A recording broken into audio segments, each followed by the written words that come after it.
일주일에 5일 일하면 주말 하루치를 더한 것으로 보고 하루치 임금을 더 준다는 것, 최저임금에 포함되는 이른바 주휴수당이라고 하는데요. 정부가 행정지침으로 기업에 강제해오던 이 주휴수당 제도를 시행령으로 못 박으려고 하자 경영계가 첨예하게 반발하고 있습니다.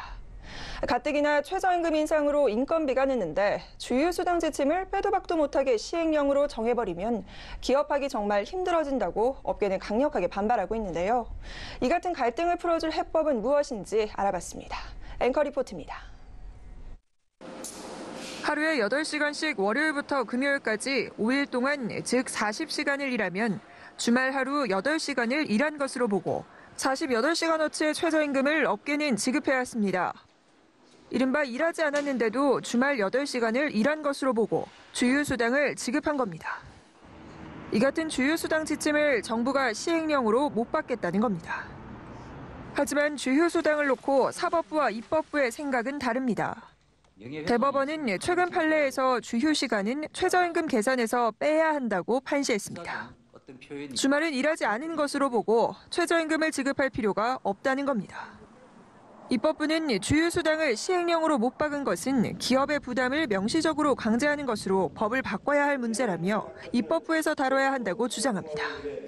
입법, 행정, 사법부의 세 바퀴가 따로 놀고 있습니다. 업계는 정부의 시행령 방침에 강력 반발하며 갈등이 커지고 있습니다. 소상공인들이 행정권을 갖고 결집해서 투쟁할 수밖에 없지 않느냐. 헌법소원은 당연히 낼 거고요. 그러나 전문가들은 이 논란이 단순히 주휴수당에 국한된 것이 아니라고 입을 모읍니다. 기형적인 임금 구조가 본질이라는 겁니다. 우리나라 기업들이 임금 체계를 들여다보면 기본급은 형편없이 적고 상여금이나 수당 등은 턱없이 많은 복잡하고 기형적인 구조입니다. 최저임금 산정 기준이 되는 기본급이 높아지면 야근 수당 등 덩달아 각종 수당과 퇴직금이 높아지다 보니 인건비를 줄이기 위해 기업이 기본금은 줄이고 상여금은 늘려왔기 때문입니다. 연봉이 5천만 원인 근로자가 최저임금보다 적게 받는다라는 논리는 누가 봐도 이해할 수 없잖아요. 그럼 그 이유가 뭐냐 하니까 이게 2달에 한 번, 3달에 한 번 주는 상여금 때문에 그렇다는 거 아니에요. 이게 정상적인 거냐 이거지. 전혀 논의의 진전이 발생하지가 않는 거지. 임금 체계의 문제를 어떻게 해결할 거냐 이렇게 문제를 좁혀서 봐야지.